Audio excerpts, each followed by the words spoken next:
آج سے 50 سال پہلے شاہ یروشلم گاڈفرے نے بیت المقدس کی فتح کے وقت جس بے رحمی کے ساتھ مسلمانوں کا خون بہایا تھا، اہل ایمان وحشت و درندگی کے اس منظر کو ابھی تک نہیں بھولے تھے اور ان کے سینے آتش انتقام سے دھمک رہے تھے۔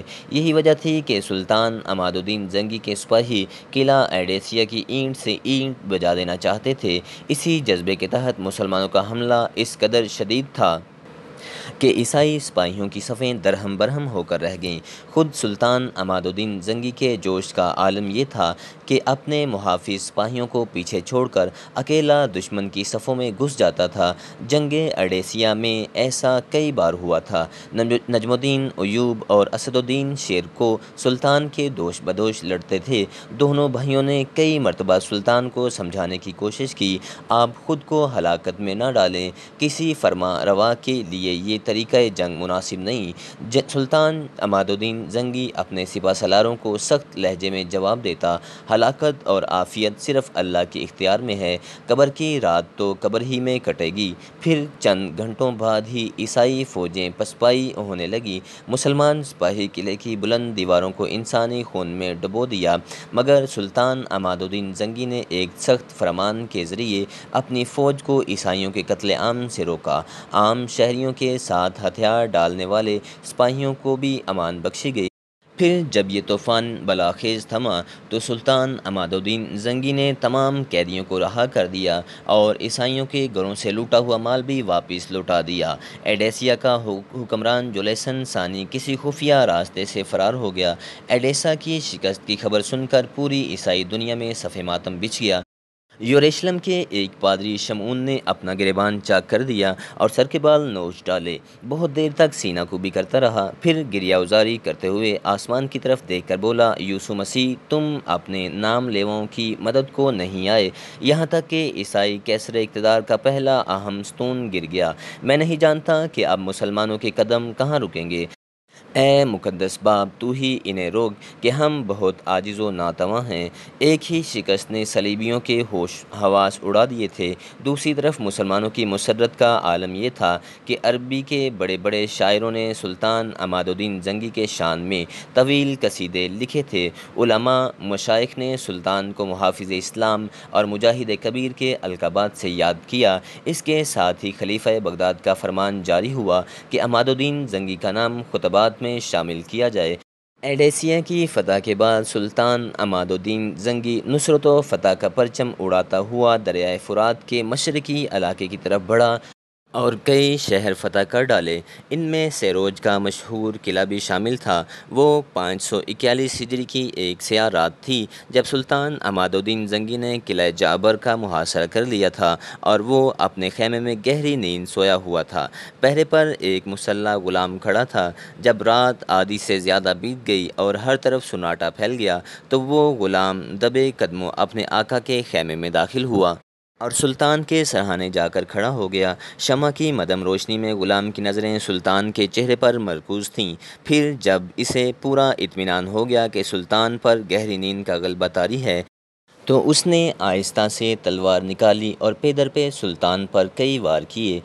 65 سالہ سلطان نے سنبھلنے کی بہت کوشش کی مگر خون اس قدر بہہ چکا تھا کہ تھوڑی ہی دیر میں عماد الدین زنگی کی موت واقع ہو گئی۔ قاتل غلام رات کے اندھیرے میں فرار ہو گیا۔ لوگوں کا خیال ہے کہ قلعہ جعبر کے حاکم نے زر کثیر دے کر سلطان کے غلام کو خرید لیا تھا، لیکن حقیقت یہ ہے کہ عماد الدین زنگی کا وہ غلام اپنے عقیدے کے اعتبار سے باطنی تھا۔ وہ حسن بن صبا کا پیروکار تھا۔ اگرچہ شیطان حسن بن صبا کو مرتے ہوئے کافی عرصہ گزر چکا مگر اس کے فدائیین دنیا بھر میں پھیلے ہوئے تھے اور مسلمانوں کی صفوں میں شامل ہو کر اسلام کو شدید نقصان پہنچا رہے تھے۔ سلطان عماد الدین زنگی کی شہادت کی خبر مسلمانوں پر برق بن کر گری۔ محافظ اسلام اور مجاہد کبیر کی شہادت نے پوری ملت اسلامیہ کو سوگوار بنا دیا۔ دوسری طرف عیسائی دنیا میں جشن کا سامان تھا۔ صلیبیوں کی اکثریت شراب پی کر رقص کر رہی تھی۔ تمام گرجوں میں خصوصی عبادتوں کے بعد کہا جا رہا تھا کہ خدا نے 2 سال کے اندر ہی مسلمانوں سے ایڈیسیہ کی شکست کا انتقام لے لیا۔ شاہ یروشلم نے اپنے درباریوں سے خطاب کرتے ہوئے کہا، یہ مقدس باپ اور بیٹے کا قہر ہے جو مسلمانوں پر نازل ہوا۔ اب وہ زندگی بھر صلیبی ریاستوں پر بری نظر ڈالنے کی ہمت نہیں کریں گے۔ سلطان عماد الدین زنگی بڑا وجیح اور پرشکو انسان تھا۔ بڑے سے بڑا بہادر بھی اس سے آنکھ ملا کر بات نہیں کر سکتا تھا۔ وہ عابد و زاہد بھی تھا اور منصف و عادل بھی، رحم دل بھی تھا اور فیاض و سخی بھی۔ وہ سربلندی اسلام کے لیے زندہ رہا اور اسی مقصد کی تکمیل کے لیے اپنی جان بھی نذر کر دی۔ سلطان عماد الدین زنگی کا مشہور قول ہے: میں ریشم کے نرم بستر سے گھوڑے کی پشت کو، دلکش راگ سے جنگ کو اور میٹھے زہرہ جبینوں کے سروں سے ہتھیاروں کی چھنکار کو زیادہ پسند کرتا ہوں۔ جب سلطان عماد الدین زنگی کی شہادت کی خبر موصل پہنچی تو پورے شہر پر کسی ماتم کدے کا گمان ہونے لگا۔ لوگ روتے ہوئے اپنے گھروں سے باہر شاہراہوں پر نکل آئے۔ وہ سلطان کی دریادلی اور رعایا پروری کا ذکر کر کے زاروں کی طرح رو رہے تھے۔ آج وہ شخص اس دنیا سے رخصت ہو گیا جو ہماری عزت و آبرو، جان و مال کا محافظ تھا اور راتوں کو اس لیے جاگتا تھا کہ ہم لوگ اپنے گھروں میں سکون کی نیند سو سکیں۔ اللہ اس کی قبر کو نور سے بھر دے، وہ ہمارے حق میں بڑا مہربان تھا۔ موصل میں ایک اور گھر بھی تھا جس کے در و دیوار پر ماتمی فضا چھائی ہوئی تھی۔ یہاں نجم الدین ایوب کی بیوی زبیدہ اور اس کے 4 بیٹے توران شاہ، شمس الدولہ، یوسف اور ملک العادل رہتے تھے۔ سلطان عماد الدین زنگی کی شہادت نے زبیدہ کو اس قدر اضطراب میں مبتلا کر دیا تھا کہ وہ اپنے آنسوؤں پر قابو نہ رکھ سکی۔ ماں کو روتے ہوئے دیکھ کر یوسف صلاح الدین بھی بے قرار ہو گیا۔ محترم، آپ کیوں روتی ہیں؟ یوسف نے ماں سے دردمندانہ لہجے میں سوال کیا۔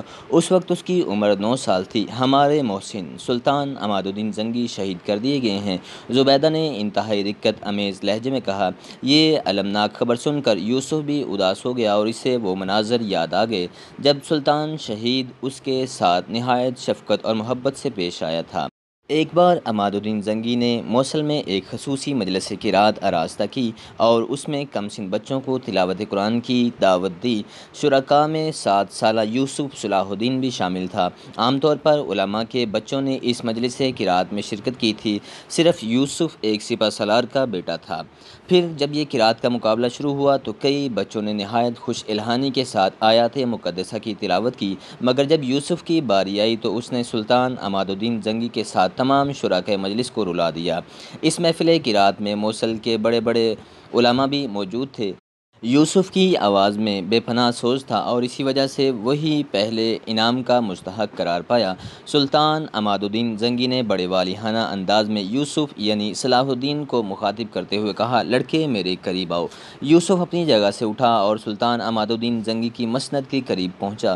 سلطان نے بڑی محبت سے یوسف کی پیشانی کو بوسہ دیا اور پھر اس کے باپ نجم الدین کو مخاطب کرتے ہوئے کہا: تمہارے بیٹے کی آواز میں بڑا سوز ہے، مجھے یقین ہے کہ اس کے سینے میں بھی اسلام کا درد ہے۔ نجم الدین ایوب اور اسد الدین شیرکو کے سر فخر سے بلند ہو گئے۔ پھر سلطان عماد الدین زنگی نے یوسف کو اشرفیوں کی ایک تھیلی انعام کے طور پر دی، پھر پلٹ کر اپنے خادم خاص کو کہا جو مسند کے نزدیک سلطان کے پیچھے کھڑا تھا: میری تلوار لے آؤ۔ خادم خاص تیزی کے ساتھ محفل سے نکلا اور پھر کچھ دیر بعد ہی سلطان عماد الدین زنگی کی تلوار لے کر حاضر ہوا۔ یوسف صلاح الدین اشرفیوں کی تھیلی لیے خاموش کھڑا تھا۔ دوسرے شرکاء مجلس بھی حیرت اور سکون کے عالم میں تھے۔ آخر سلطان نے اپنی تلوار کیوں طلب کی؟ پھر حاضرین مجلس کی یہ سکوت امیز حیرت اس وقت دور ہوئی جب سلطان عماد الدین زنگی نے اپنی شمشیر یوسف کی طرف بڑھاتے ہوئے کہا: یہ تمہارا خصوصی انعام ہے۔ ایک قاری کو مجاہد بھی ہونا چاہیے۔ اس واقعے کو یاد کر کے یوسف کی آنکھوں میں آنسو آ گئے۔ اس نے رقت امیز لہجے میں اپنی والدہ سے سوال کیا: سلطان کس جنگ میں شہید ہوئے؟ سلطان کو اللہ نے میدان جنگ میں شکست کا منہ نہیں دکھایا۔ زبیدہ کی آنکھوں سے مسلسل آنسو جاری تھے۔ ایک نمک حرام اور بے ضمیر غلام نے سوتے ہوئے حملہ کر دیا اور سلطان جاں بحق ہو گئے۔ ایک غلام اپنے آقا کی جان کیسے لے سکتا ہے؟ یہ بات معصوم یوسف کو سمجھ میں سے بالاتر تھی۔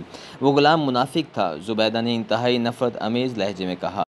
منافق کون ہوتا ہے؟ یوسف صلاح الدین نے حیرت و استعجاب کے ساتھ پوچھا۔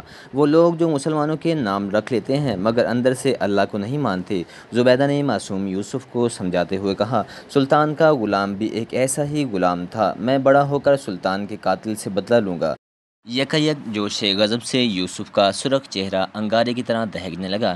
میرے بچے، جب تک تم جوان ہوں گے وہ مردود پتہ نہیں کہاں ہوگا، مر بھی چکا ہوگا۔ زبیدہ نے انتہائی شکستہ لہجے میں کہا۔ یوسف کچھ دیر کے لیے خاموشی سے کھڑا سوچتا رہا، پھر وہ تیزی کے ساتھ ماں کے کمرے سے نکل گیا۔ زبیدہ بیٹے کی یہ اضطراری حرکت دیکھ کر گھبرا گئی اور پھر خود بھی اٹھ کر یوسف کے پیچھے چلی گئی۔ اتنے میں یوسف ایک تلوار لے کر پلٹا۔ زبیدہ بیٹے کا یہ رنگ دیکھ کر پریشان نظر آنے لگی۔ یوسف نے شمشیر آبدار کو بے نیام کرتے ہوئے کہا، ام محترم، یہ وہ تلوار ہے جو سلطان نے مجھے انعام دی تھی۔ زبیدہ اس تلوار کو پہچانتی تھی، مگر وہ یوسف کی بات کا مفہوم سمجھنے سے قاصر تھی۔ میں اس تلوار سے ان لوگوں کو قتل کروں گا جو اسلام کے دشمن ہیں۔ نرم و نازک جسم والا یوسف اس وقت ایک چٹان کی طرح نظر آ رہا تھا۔ یہ میرا اللہ سے وعدہ ہے، میں منافقوں کو نہیں چھوڑوں گا۔ پھر جب سلطان عماد الدین زنگی کی تدفین کے بعد نجم الدین ایوب اور اسد الدین شیر کو موصل واپس آئے تو ایک بار پھر گھر کی فضا سوگوار ہو گئی۔ نجم الدین ایوب رو رو کر اپنے آقا کے احسانات شمار کر رہا تھا۔ پھر اس نے ایک آہ سرد کھینچ کر کہا، مجھے زندگی بھر اس کا افسوس رہے گا۔ میں آخری وقت بھی اپنے آقا کے لیے کچھ نہ کر سکا۔ میرا خیمہ سلطان کے خیمے سے دور، بہت دور تھا۔ اسد الدین شیرکو کی آنکھوں میں آنسو تھے۔ میں نے بھی سلطان کو بارہا سمجھایا تھا کہ وہ اس وقت حالت جنگ میں ہے، اس لیے انہیں کسی ایک فرد پر بھروسہ کرنے کی بجائے مکمل حفاظتی دستہ قائم کرنا چاہیے۔ اسد الدین شیرکو نے اداس لہجے میں کہا، کاش سلطان میرا مشورہ قبول کر لیتا تو یہ المناک واقعہ رونما نہ ہوتا اور ملت اسلامیہ ایک عظیم مجاہد سے محروم نہ ہوتی۔ بہت دیر تک اسی قسم کی گفتگو ہوتی رہی۔ زبیدہ بھی اپنے محسن کے غم میں پورے خلوص اور دیانتداری کے ساتھ شریک تھی اور اس کی آنکھیں بھی اشک برسا رہی تھیں۔ یوسف بھی اس واقعے سے بہت زیادہ متاثر تھا اور اس کے معصوم ذہن میں یہ بات اچھی طرح نقش ہو گئی کہ دنیا اسلام کے بے شمار دشمن موجود ہیں۔ چند روز تک موصل اور شام کی فضا بہت سوگوار رہی۔ بغداد میں عباسی خلیفہ مقتدیٰ نے بھی سلطان عماد الدین زنگی کا سوگ منایا۔ تمام مسجدوں اور مدرسوں میں سلطان شہید کے لیے اجتماعی دعائیں کی گئیں۔ غریب اور محتاج لوگوں میں صدقات اور کپڑے تقسیم کیے گئے۔ سلطان عماد الدین کے 4 بیٹے تھے، سیف الدین غازی، نور الدین محمود، قطب الدین مودود اور نصر الدین امیرہ میران۔ زنگی خاندان کے دشمن اس بات کا انتظار کر رہے تھے کہ حصول اقتدار کے لیے چاروں بھائیوں میں تلواریں کھینچی جائیں گی، پھر خون کے دریا بہیں گے اور اس طرح ہمیشہ کے لیے عماد الدین زنگی کے وارثوں کا خاتمہ ہو جائے گا۔ اس تماشے کے منتظرین میں جوسیلن ثانی اور ہزاروں عیسائی بھی شامل تھے، جنہوں نے ایڈیسیا کے معرکے میں سلطان عماد الدین زنگی کے ہاتھوں شکست کھائی تھی، مگر بدخواہوں کی شدید خواہش کے باوجود یہ خون رنگ تماشا نہ ہوا اور اللہ نے اس سنگین گھڑی کو سلامتی کے ساتھ ٹال دیا۔ اقتدار کی منتقلی کا مسئلہ بحسن خوبی حل ہو گیا۔ زنگی کے سب سے بڑے بیٹے سیف الدین غازی کے حصول میں موصل کا علاقہ اور اس کے دوسرے بیٹے نور الدین محمود زنگی نے شام میں اقتدار سنبھال لیا۔ عیسائی دنیا، جس نے سلطان عماد الدین زنگی کی شہادت پر رقص اور شراب کے ساتھ جشن منایا تھا، سلطان کی اس تقسیم پر بہت زیادہ خوش نظر آ رہی تھی۔ صلیبیوں کے خیال میں زنگی کی فوجی طاقت 2 حصوں میں بٹ گئی تھی، جو عیسائیوں کے لیے انتہائی نیک شگون تھا۔ اس صورتحال سے فائدہ اٹھاتے ہوئے آرمینیا کے عیسائی باشندوں نے ایک نئی چال چلی۔ ان لوگوں نے اپنے ایک معتمد شخص کو بڑی رازداری کے ساتھ انطاکیہ بھیجا۔ ایڈیسیا کی طرح یہ بھی ایک مضبوط عیسائی ریاست تھی۔ ایڈیسیا کا حکمران جوسیلن ثانی فرار ہو کر انطاکیہ چلا گیا تھا۔ جوسیلن ثانی نے آرمینیا کے معزز باشندوں کی طرف سے بھیجا ہوا خط پورے انہماک کے ساتھ پڑھا، جس میں واضح طور پر لکھا گیا تھا کہ عظیم جوسیلن کو معلوم ہونا چاہیے کہ خونخوار عماد الدین زنگی کی سلطنت 2 حصوں میں تقسیم ہو گئی ہے۔ زنگی کے دونوں بیٹے اپنے باپ کی طرح جنگجو اور مرد میدان نہیں ہیں۔ مزید یہ کہ ابھی دونوں بھائی اپنے اپنے انداز میں حکومت کے انتظامات مضبوط کرنے میں مصروف ہیں۔ مقدس باپ اور بیٹے نے صلیب کی سربلندی کے لیے ہمیں ایک اور سنہری موقع فراہم کیا ہے۔ اس سے پہلے کہ زنگی سلطنت میں استحکام پیدا ہو، آپ بلا تاخیر مسلمانوں سے ایڈیسیا کی شکست کا انتقام لے کر اہل صلیب کے دلوں کو قرار اور عیسائیت کو سرخرو ہونے کا موقع فراہم کریں۔ آرمینیا کے معززین کا خط پڑھ کر جوسیل انصاری کے ہونٹوں پر ایک فتنہ گر اور عیار مسکراہٹ ابھر آئی۔ پھر اس نے وہ خط انطاکیہ کے حاکم ڈیمورا کی طرف بڑھایا، جو اپنے مذہبی تعصب میں شاہ یروشلم گاڈفرے اور جوسیل انصاری سے کسی طرح بھی کم نہیں تھا۔ ڈیمو نے آرمینیا کے باشندے کی طرف سے بھیجے جانے والے دعوت نامے کے ایک ایک حرف کو غور سے پڑھا اور ایڈیسیا کی شکست خوردہ حکمران کی طرف سوالیہ نظروں سے دیکھتے ہوئے بولا۔ چینل کو سبسکرائب کریں اور بیل آئیکن پریس کریں، ویڈیو کو لائک، شیئر اور کمنٹ کریں۔